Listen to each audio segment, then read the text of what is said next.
বিসমিল্লাহির রহমানির রহিম। হাটুগুড়ি থানা বিএনপি এবং অঙ্গ সংগঠন আয়োজিত আজকের এই প্রতিবাদ সমাবেশের সহযোগিতা সভাপতি হাটুগুড়ি থানা বিএনপির সংগ্রামী আহ্বায়ক,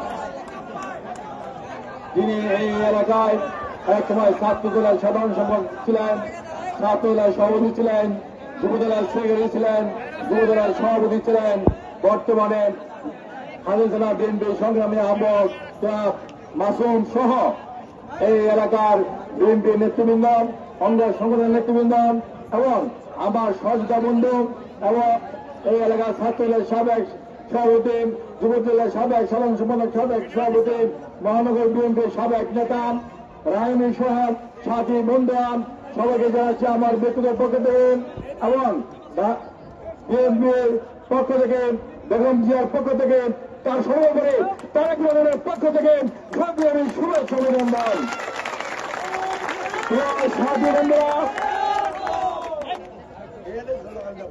সাথী বন্ধুরা, আমরা দীর্ঘ 17 বছর খুনি হাসিনার বিরুদ্ধে তারেক রহমানের নেতৃত্বে আন্দোলন সংগ্রাম করে সর্বোপরি গত জুলাই মাসের 15 থেকে 5ই আগস্ট পর্যন্ত শেষ 15 দিন বাংলার ছাত্র জনতা, বাংলাদেশের জনগণ, বাংলাদেশের যুব সমাজ, শ্রমিক সমাজ তারেক রহমানের নেতৃত্বে আন্দোলন সংগ্রাম করে এই খুনি ফ্যাসিস্ট হাসিনাকে পতন ঘটিয়েছে এবং হাসিনার মন্ত্রী এবং এমপি 300 এমপি চোরের মতো পালিয়ে গিয়েছে।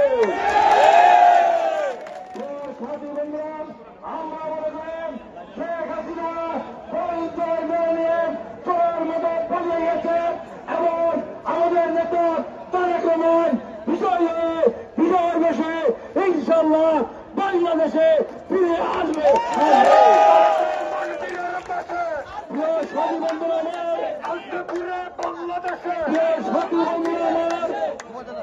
আজকে এই স্বাধীন বাংলাদেশের গণতন্ত্রকে এই শেখ হাসিনা পতনের পরে একটি কেয়ারটেকার প্রতিষ্ঠিত হয়েছে বাংলাদেশের জনগণের দাবিতে। আজকে সেই সরকারকে আজকে ব্যর্থ করার জন্য পাশাপাশি একটি রাষ্ট্র বাংলাদেশের গণতন্ত্র হত্যা নষ্ট করার জন্য, বাংলাদেশের মানুষের অধিকারকে নষ্ট করার জন্য আজকে চক্রান্ত করছে, ষড়যন্ত্র করছে। আপনারা দেখতে পেয়েছেন পাশাপাশি একটি রাষ্ট্রের আজকে মিডিয়া প্রচার করা হচ্ছে, বাংলাদেশে সাম্প্রতিক দাঙ্গা হচ্ছে, বাংলাদেশে হিন্দু সম্প্রদায়ের উপর হামলা হচ্ছে, বাংলাদেশে মন্দিরে বাংলা হচ্ছে। আমরা মনে করি এটি একটি মিথ্যা প্রচার এবং বাংলাদেশের গণতন্ত্রকে হত্যা করার জন্য, বাংলাদেশের মানুষের অধিকারকে নষ্ট করার জন্য একটি চক্রান্ত এবং ষড়যন্ত্র। তাই লক্ষ্যে বাংলাদেশের জনগণ আজকে তারেক রহমানের নেতৃত্বে ঐক্যবদ্ধ হয়েছে। আজকে বাংলাদেশের মানুষ, বাংলাদেশের পৃথিবীর মানুষ আজকে এই প্রান্ত থেকে শেষ প্রান্ত, যে সব প্রান্ত থেকে আজকে বাংলাদেশের মানুষ আজকে তারেক রহমানের নেতৃত্বে আজকে ঐক্যবদ্ধ হয়েছে। বাংলাদেশের মানুষের ভোটের অধিকার ফিরিয়ে আনার জন্য, বাংলাদেশের মানুষের খাবার অধিকার ফিরে আনার জন্য, বাংলাদেশের মানুষের মৌলিক অধিকার ফিরে আনার জন্য আজকে মানুষ তারেক রহমানের নেতৃত্বে ঐক্যবদ্ধ হয়েছে। সাথী বন্ধুরা, আমরা বলতে চাই আজকে সেই খুনি হাসিনার একটি ফেরেস্তারা আজকে বাংলাদেশে বসে নেই, তারা বিভিন্ন জায়গায় আজকে চক্রান্ত করছেন, ষড়যন্ত্র করছেন। আগামী 11 তারিখ থেকে হিন্দু সম্প্রদায়ের যে পূজা অনুষ্ঠিত হবে, আমরা মনে করি সেই পূজায় এই পার্শ্ববর্তী রাষ্ট্র এবং শেখ হাসিনার তাদের তারা সন্ত্রাস সৃষ্টি করে বাংলাদেশের গণতন্ত্রকে নষ্ট করতে চায়। তারেক রহমানের নির্দেশ, বিএনপি ভারতের তারেক রহমানের নির্দেশ, আমরা বাংলাদেশে যারা বসবাস করেন সবাই ভাই ভাই, হিন্দু, বৌদ্ধ, খ্রিস্টান, মুসলমান, আমরা ভাই ভাই, যার যার ধর্ম শেষে পালন করবে। কেউ যেন হিন্দু সম্প্রদায়ের উপর হামলা করে ষড়যন্ত্র করতে না পারে, কেউ যেন কোন পূজা মন্দিরে হামলা করে সন্ত্রাস করতে না পারে, সেদিকে নির্দেশ দিয়েছেন আমাদের চেয়ারম্যান তারেক রহমান। আমরা নির্দেশ দিয়েছেন বাংলাদেশের জাতীয়তাবাদী শক্তির প্রতি নেতাকর্মী সেই নির্দেশ পালন করে বাংলাদেশে একটি সুস্থ পরিবেশ, শান্তিপূর্ণ পরিবেশ বজায় রাখবেন, এটা আমাদের বিশ্বাস এবং আহ্বান। প্রিয় সাথী বন্ধুরা, এই হাতিঝিল এলাকায় প্রতিটি নেতাকর্মীকে এবং হাতিঝিল এলাকার সাধারণ মানুষের প্রতি আহ্বান থাকবেন, আমাদের নেতা তারেক রহমানের নির্দেশে আপনারা বাংলাদেশের এই এলাকার জনগণকে ঐক্যবদ্ধভাবে সকল চক্রান্ত ষড়যন্ত্র প্রতিহত করে এলাকার সুষ্ঠু পরিবেশ বজায় রাখবেন।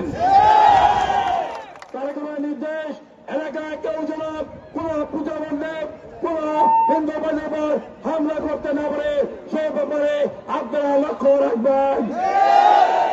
এই এলাকায় কেউ যেন চাঁদাবাজি করতে না পারে, কেউ যেন কারো দোকান দখল করতে না পারে, কেউ যেন কারো বাড়ি দখল করতে না পারে সেই ব্যাপারে লক্ষ্য রাখবেন।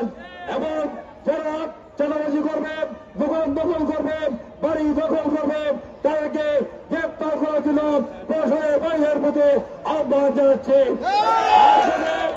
এই চাঁদাবাজ দখলদার নেতা কর্মী হয়ে থাকে তাহলে সবার আগে বিএনপি নেতাকর্মীদের, বিএনপি চাঁদাবাজদের সবার আগে গ্রেপ্তার করার জন্য আমি আহ্বান জানাচ্ছি। সাথী বন্ধুরা, আজকে আমাদের নেতা তারেক রহমান জাতীয়তাবাদী শক্তির পতাকা নিয়ে আজকে এগিয়ে যাচ্ছেন। সে এগিয়ে যাওয়াকে নস্বাত করার জন্য একটি পার্শ্ববর্তী রাষ্ট্র তারেক রহমানের অগ্রযাত্রাকে নস্বাত করার জন্য, তারেক রহমানের নেতৃত্বকে নস্বাত করার জন্য চক্রান্ত করছে, ষড়যন্ত্র করছে।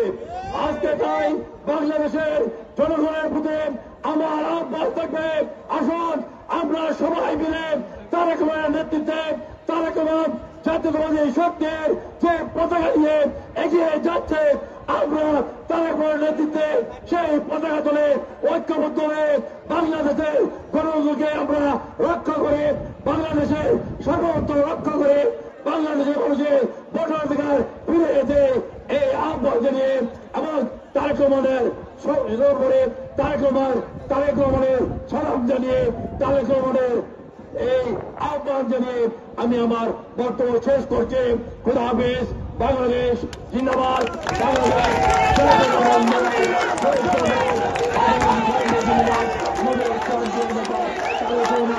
জিন্দাবাদ।